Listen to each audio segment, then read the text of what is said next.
Swayam Prabha. Digital India. Educated India.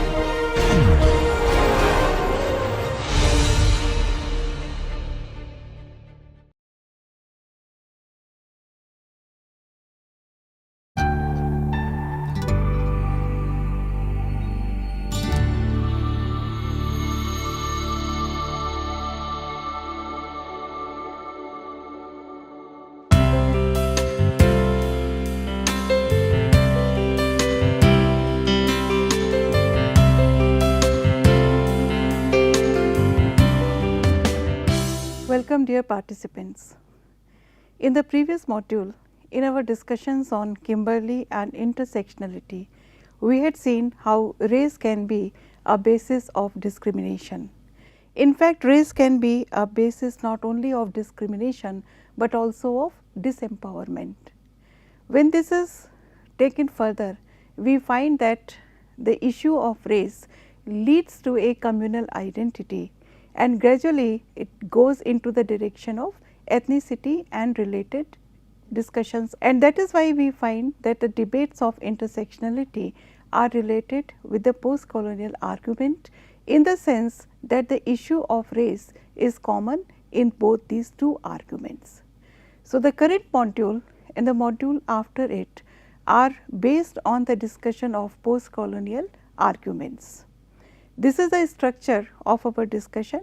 We would begin our discussion in these modules with an understanding of what colonialism stands for, what is the difference between colonialism and imperialism, what exactly is post-colonial, how do we look at post-colonialism and the post-colonial theory, what are the key concepts, and also what are the major thinkers.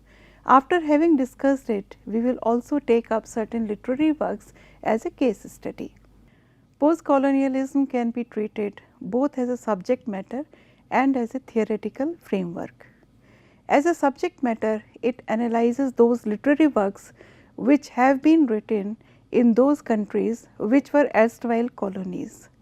There have been serious debates about the timeline. Some critics think that the idea of post-colonial studies should begin only when the political empire of the colonizers has ended, and some people think that we have to look at the background also, and we have to take up the historical development of the colonized states also in order to understand the total impact of the colonization. So, these debates have continued, but as a subject matter we should say that post-colonial criticism looks at the literary works which have been produced in these diverse countries. As a theoretical framework, we find that it seeks to understand the operations, the political and social operations of the colonized as well as the colonialized ideologies. According to the Oxford English Dictionary, the word etymologically has been derived from Roman word colonia, which meant farm or settlement, and it denoted those Romans who had settled in newer lands, but still had their Roman citizenship or were working under the suzerainty of the Roman emperors. The OED describes it as a settlement in a new country, a body of people who settle in a new locality, forming a community subject to connect or connected with their parent state. The community so formed, consisting of the original settlers and their descendants and successors, as long as the connection with the parent state is kept up. So, we find that these arguments are very valid even in today's context. So, colonizers are those people who settle in a new locality, but they are still either a subject of their own country or they are maintaining their links with the parent state. And it is not only those people who have settled down in a new country, but their descendants and successors, as long as the connection with the parent state is kept up by the colonizers. The OED definition, however, only refers to the colonizers or those people who are settling into a new country or a new land. It glosses over the existence of indigenous or natives who were already living in those parts of the world, and therefore, this definition at best is a one-sided definition, because it ignores the travails, the trauma and the pain of those people who were already living over there and have been colonized by the other people. So, the word colonialism is not caught up with the politics of a conflict or an encounter between the colonizer and the colonized. This is a one-way process which has been highlighted by this definition, ignoring the fact that colonialism is steeped in conquest and domination of new lands, and process of forming a new community could be unfair to the local inhabitants in a very serious manner. We also have to understand that the process of colonization has not been an identical process in different parts of the world, but wherever it has happened, we find that it thrive on a direct confrontation with the local people. To quote Enya Lumba, everywhere it locked the original inhabitants and the newcomers into the most complex and traumatic relationships in human history. So, the process of creating new communities meant that the communities that already existed in those places, the indigenous people, the local people had to undergo changes, and often these changes were drastic, and their whole identity, whole history and culture had been very steeply and forcibly reconfigured. The process of forming a community was also achieved through a very diverse set of practices and strategies. For example, trade and commerce, as the British started in India with the help of the East India Company, a direct military intervention as the Britishers did in Burma, methods of loot, compromise, massacre, enslavements and uprisings were often a part of this narrative. Such wide range of practices spawned also a great deal of writing on the practices of the colonizers. The colonizers as well as colonized were involved in these writings, and at the same time they were also influenced by them. And here we do not necessarily mean the literary types of writings, but you would find that public and private documents, the letters, the administrative and trade documents, sometimes fictional literatures, the diary entries or letters or memoirs of the colonizers and the colonized are important documents which give us very clear glimpses of what exactly it was to establish a new colony in a land, and also simultaneously what it was to be one of the colonized people in this historical situation.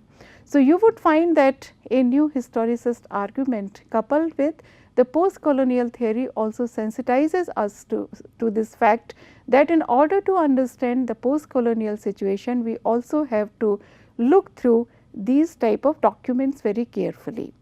So, studies on colonialism and post-colonialism scrutinize these writings to understand the range of these practices, what had been the impact of these practices on the socio-political fabric of the land, and also the cultural realities of the colonized, and also to a large extent the colonizers. This colonialism can be defined as the conquest and control of other people's lands and goods. So, here we would find that the idea of colonialism has never taken into account the fate or the lives of those people who were colonized. So, this process has been a persistent and extensive part of human history and civilization as long back as we can remember. And historically, we would find that colonialism cannot be linked with simply with the conquest and domination of Asia, Africa and Americas by the Europeans from the 16th century onwards. In the human history, we would find that there has been a long history of colonial empires. There have been major empires throughout the history. Some of them are recorded and documented, some of them are a part of our folklore and collective memories. For example, the Aztecs and the Incas, the empires of the Romans, the ancient Chinese empire, the Mongolian conquest of China and the Middle East, and afterwards the Mughal dominion and the Ottoman Empire. However, we would find that modern European colonialism does not necessarily constitute a departure from these earlier quests. It is very much a continuation of that, an expansion of that and a reconfiguration of these earlier practices. However, as we would see, Marxist critics hold a very different opinion about it. In fact, some of the critics also maintain that the history of these conquests, the previous conquest of human history, fueled the imagination of modern colonizers. European travels and colonial enterprise used practices that changed the fabric of the globe in a way that the previously referred to proto-colonial empires could not. And therefore, we would find that Marxist critics make an important distinction between the proto-colonial empires and the European empire which started in the 16th century. Here I am using the word European empire to denote the European colonial practices. Now, according to the Marxist critics, the earlier forms of colonialism were pre-capitalist, whereas the modern European colonialism was concomitant with the development and rise of capitalism. The European colonial adventure was also abetted by the Renaissance spirit of adventure, and the aim was to extract goods, services, resources and wealth from the colonies so that their own land could be enriched.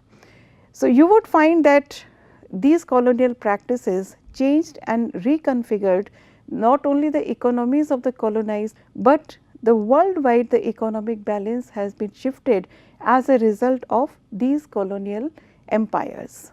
The process of colonialization has been characterized by a two-directional flow of goods, resources and human resources also between the colonized and the colonial powers.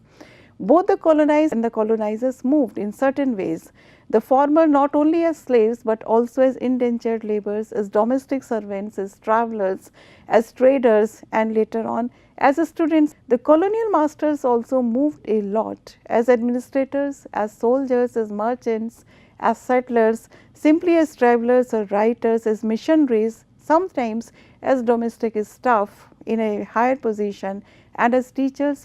In the European colonial powers, we would find that the movement of slaves and the movement of indentured laborers constitutes a major history.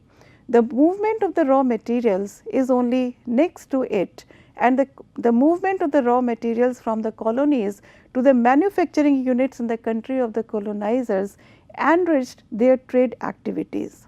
So, the movement of mass scale manufactured products to the colonies also destroyed the indigenous manufacturing sector of the colonies. So, the economic impact of the colonization has been as strong as the political and cultural has been. So, you would find that there has been a very complex relationship with the economy and the people of the colonies during this time. It is futile to say that the profits always accrued to the colonial powers at the expense of the colonies. In our own history, in our own Indian history, we have seen how devastating famines were deliberately constructed during the Second World War. The famous or the infamous Bengal famine was a man-made affair by the British policies. The forced plantation of certain crops, for example, the plantation of indigo in vast tracts of Bihar and Bengal to the detriment of the livelihoods of the local people, which also led to an indigo revolt, are certain examples of the exploitation which the Indian people as well as the people of the other colonies had to face. So, European colonialism used diverse techniques and practices of conquest and domination. Sometimes they deeply penetrated the colonies or simply maintained a very superficial contact. Either way, we would find that they had a certain hold over the goings on of the colonies.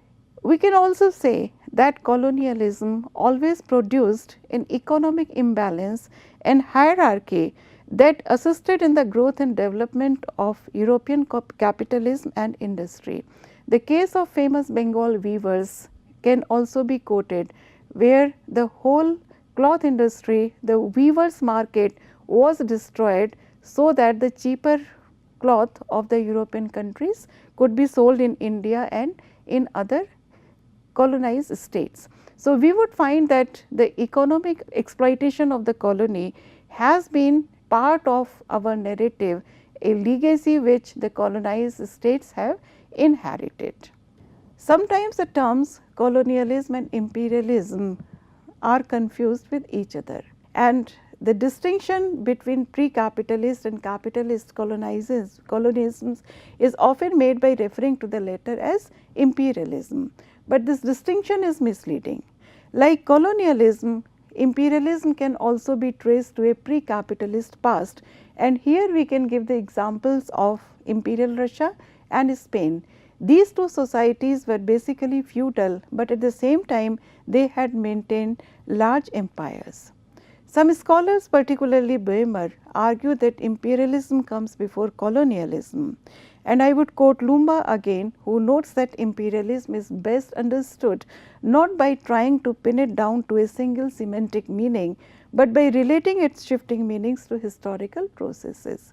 So, in today's context, perhaps it is more important for us to understand what exactly does it mean. The shifting significance of colonialism can be best understood when we relate it with historical and cultural processes instead of pinning it down to a particular historical timeline. In its early usage, the word imperial means command or superior power. According to the Oxford English Dictionary, the word imperial means pertaining to empire, and imperialism is the rule of an emperor, especially when the emperor happens to be despotic or arbitrary. The principle or spirit of empire, advocacy of what were held to be imperial interests. So, we would find that at the same time the interconnections between imperialism and royalty are highly variable. An empire can also be initiated, established and entrenched with a direct help from the royalty or with a tacit tolerance and not by the royalty. European colonialism and its trajectory were both financially and symbolically associated with royalty, but colonialism was also a result of wider social and class interest. So, we would find that the European colonialism in its early stages was more an enterprise of the business class. The empire directly enters later on, the rulers enter later on, but the empire has been entrenched because of the business class interest. So, even when there was direct royal involvement, the role of traders, feudal lords, money lenders and the larger bourgeois class was quite significant in the expansion of colonial ventures. In the early 20th century, Marxist critics have looked at imperialism in a particular manner, and it is interesting to quote Lenin and Kautsky among others, who have linked imperialism to a specific phase in the development of capitalism. In his treatise, In Imperialism, the Highest Stage of Capitalism, which was published later on in 1947, Vladimir Lenin has argued that in time the rest of the world would come under the influence of European financial capitalists. The global system was referred to as imperialism by Lenin, who said that it constituted the highest stage of capitalism. Lenin has predicted that not only imperialism suggests the highest and the most developed stage of capitalism, but he also maintained that it would also begin the doom of capitalism per se as a power, because the conflict arising between various imperial powers would eventually bring about the demise of capitalism, and the rise of the proletariat would follow automatically. This direct colonial rule, as we have seen throughout the history, has never been a prerequisite for imperialism, as the socio-economic relations of dependency and control ensure both captive labor as well as markets for European industries as well as goods. So, we would find that the other two terms which are being still used to denote the economic exploitation and its continuation in the third world countries are neo-imperialism and neo-colonialism. These two words are used to describe the situations where there are still relations of dependency and control, and particularly we would find that the European industry is still getting the advantage of the third world countries, and the goods are being exported to it. So, the development and expansion of European capitalism was aided throughout colonial conquest, and imperialism, as Lenin has said, is often termed as the highest stage of colonialism. In the modern world, we can distinguish between colonization as the takeover of territory, appropriation of material resources, exploitation of labor and interference with political and cultural structures of another territory of nation, and imperialism as a global system. So, here we would find that Lumba has clearly distinguished between these two systems. If imperialism is taken as a political system in which an imperial center runs colonies, then achievement of political independence of a particular country or erstwhile colony would put an end automatically to this colonial design. However, imperialism is understood as being primarily an economic and social system of infiltration and control of markets, then political changes are likely to have any major impact. For instance, American imperialism exercises massive military and economic control across the globe without any direct political control over the countries and their economies. So, we would find that in a lexical manner the colonial situation may end, but still the new colonial tendencies in terms of economic and military hegemony may still continue, and therefore, we have to distinguish between the two and also understand that they are codependent. This imperialism, colonialism and the differences between them are defined differently depending on the historical mutations.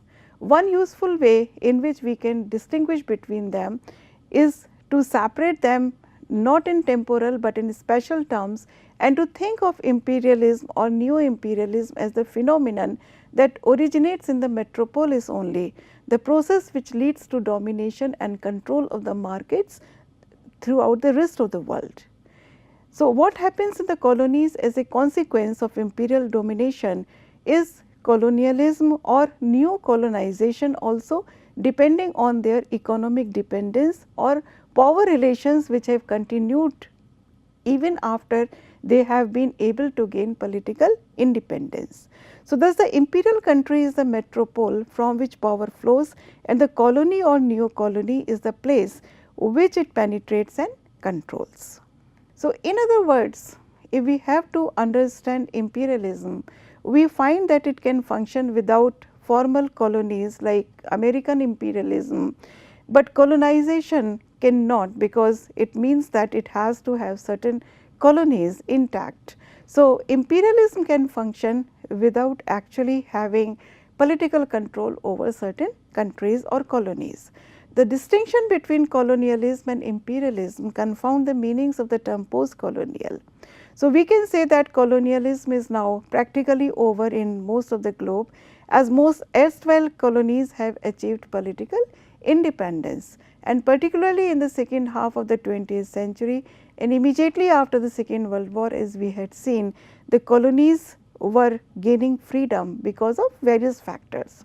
So, as these former colonized people now live across the globe and the diasporic movement has also been there, it would suggest that the whole world is now a post-colonial world. So, the term post-colonial is the subject of many ongoing debates and is also a term which is widely contested, and it cannot have a very single or a stratified meaning, so to say. The prefix post, particularly in this word, complicates the meaning of the post-colonial, as it suggests an aftermath of something in two different senses, temporal as ideological. Temporal as in coming after, and ideological as in supplanting. In the second sense, we would find that the term post is premature to talk about the demise of colonialism if the erstwhile colonies are still struggling with the inequalities of colonial rule and history, if they have not been able to come to terms with their own colonial legacy and gain true independence in every sense of the word. So to say, a country can be post-colonial because it has achieved political autonomy and political sovereignty, and at the same time it can be living as a neo-colonial state simultaneously, because it is still under the socio-economic control of the erstwhile imperial powers. So, whereas we can say that a particular meaning of post-colonial is sometimes related only with the political autonomy or its absence. In another sense, the term post-colonial or particularly the new colonial can be understood as having the impact over the economic, the military and other public policies which have been made and continue to be made under the impact of the erstwhile imperial powers. So, we cannot dismiss either the importance of the formal decolonization or the fact that unequal relations of colonial rule are reinscribed in the contemporary imbalances between the first and the third world nations. So, the new global order does not depend upon any direct rule, but it does allow the economic, cultural and political penetration of some countries by others. And this makes it debatable whether once colonized countries can be seen as properly post-colonial, because even though they have been able to gain the political supremacy, they have not been able to gain economic or cultural or let us say policy related independence and sovereignty in the international scenario, and they are still continuing under the impact of certain other countries. Even in the temporal sense, we can say that the word post-colonial can have multiple meanings. Decolonization, we have to remember, has had a checkered history. It has been a very complex scenario spanning over 3 centuries. It also has diverse beginnings, and the process of decolonization was also different everywhere. No two colonies gained their independence in the same manner. It was challenged from different positions. It was challenged in different geographical locations by populations and people who were not subordinated in a similar way or to a similar extent. So, we would find that there is a tremendous variety in terms of experiences of being a colonized nation also in the globe. So, the post-colonial is very vague in defining the contemporary relations in erstwhile territories.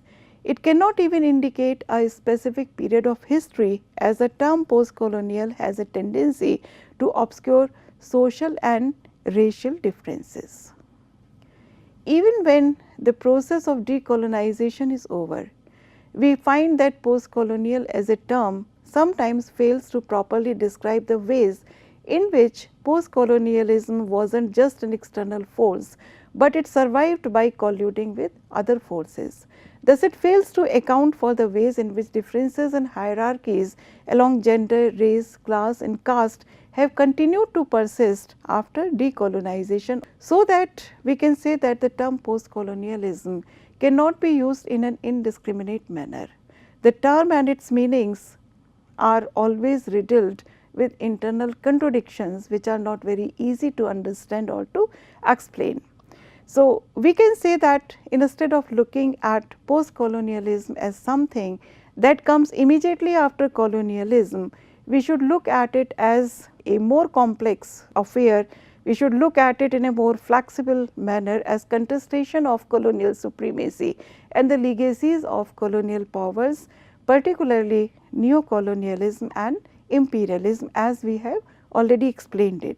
So, such a position would include the history of anti-colonial struggle with modern day resistance to imperialism as well as to white supremacy. Here I would like to refer to Jorge de Alva's suggestions, who has written in the context of Latin American countries that post-coloniality should signify not so much subjectivity after the colonial experiences as a subjectivity of oppositionality to those discourses and practices which are basically imperializing and colonizing. Alva suggests that the discourses and practices do have a subordinating nature, a subjectivizing influence over the colonized people. He explains this by saying that the notion of history as a single teleological progression should be dismissed in favor of multiplicity and even contradictory narratives. In the context of Latin American countries, again, Alva suggests that we should remove post-coloniality from a dependence or an antecedent colonial condition and tether the term to a post-structuralist stake that makes its appearance. To quote Alva, he says, "That I believe is the way post-coloniality must be understood when applied to United States Latinos or Latin American hybrids." So, De Alva has dissociated the term post-coloniality from decolonization, because in his opinion many people living in both erstwhile colonies and once colonizing countries, that is the countries which had been colonies and the countries which had colonized those countries, they are still subject to the oppression which has been put into place by colonialism. So, the effect of colonial tradition has continued, and therefore, the two terms post-coloniality and decolonization should be separated from each other. So, De Alva has contested it in the context of Latin American countries, but his contestation is true for the general condition of post-coloniality as we see. To sum up, we can say that post-coloniality is firmly connected to post-structuralist theories of history, because it also involves a multiplicity in terms of meaning and in terms of readings of history, as well as multiplicity in terms of the creation of history. Like the post-structuralist, we find that the post-colonial theorists also discredit master narratives, as we have earlier seen in the case of feminist theories also, that such narratives were discarded because according to them they had hidden women from history. So, almost a similar argument has been taken up by the post-colonial thinkers, who think that the colonized situation somehow has been hidden from the world and has been presented only in a particular light which suited the colonizing powers. So, anti-colonial scholars and theorists thus advocate a position which is post-structuralist and which is also very close to this feminist position as we had discussed earlier. So, the idea has received its most sustained articulation within post-structuralist writing, because it also talks of plurality everywhere, and it also talks about the proliferation of smaller truths challenging the supremacy of the truth as paraded by the colonial powers. When we have to look at post-colonialism and post-colonial theory, I would like to refer to the work of Dennis Walder at this point. Post-colonial is useful, particularly when it raises questions about the large scale historical phenomena, which also involves shifting power relationships between different parts of the world, as well as between people within particular territories. It also continuously requires a double awareness, that of being colonized and that of being aware that a colonized is being viewed in a certain light as the other. And we would find that later on this idea has been built up by Fanon in his books. Now, one has to have a double awareness continuously of the colonial inheritance as it continues to operate within a specific culture, a specific community or a specific country. And at the same time, one should also be aware of the changing relations between these cultures, communities and countries in the modern world. So, we would find that the historical aspect as it happened and its continuation and the relevance or the irrelevance of its legacy in the modern world and the interconnections between the erstwhile colonies is something which we have to be aware of. Particularly when we look at the literary mediation of these social processes and changes, we find that it opens up a wider range of study, because suddenly we would find that an Indian author is placed with and is being compared with a South African writer, not because of the commonalities of their styles or other experiences, but simply because they belong to this vast umbrella term of post-colonial authors. So, you would find that it does involve a lot of questioning which cannot be simplistic in any way. The word post-colonial was used for the first time in a report in a British newspaper in 1959, and it referred to the loss of India as a prime jewel in the crown of the British monarch.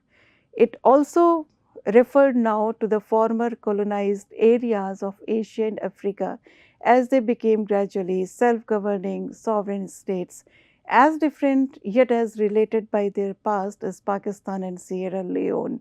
So, the only thing common which these two countries may have is the fact that they have to undergo a colonized experience. Now, at the same time, we would find that the term post-colonial refers to continuing strategic and economic power relations between the former colonizers and the colonized people.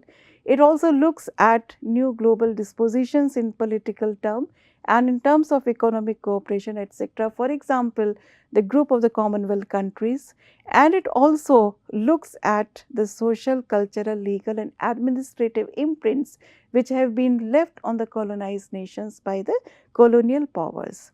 So, as Walter has said, the term post-colonial has to be understood rather as a marker of historical and cultural change than any other thing. We cannot use this term per se to denote a particular point in history, but rather it has to be treated as a marker of certain fundamental changes in our history. So, we find that post-colonialism and post-colonial theory concerns itself with the study and analysis of history, culture, literature and modes of discourse prevalent during colonial periods.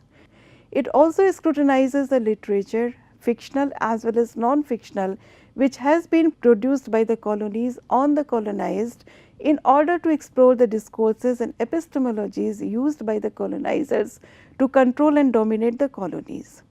It can also deal with the way in which literature in colonizing countries appropriates the language, images, scenes, traditions and so forth of colonized countries.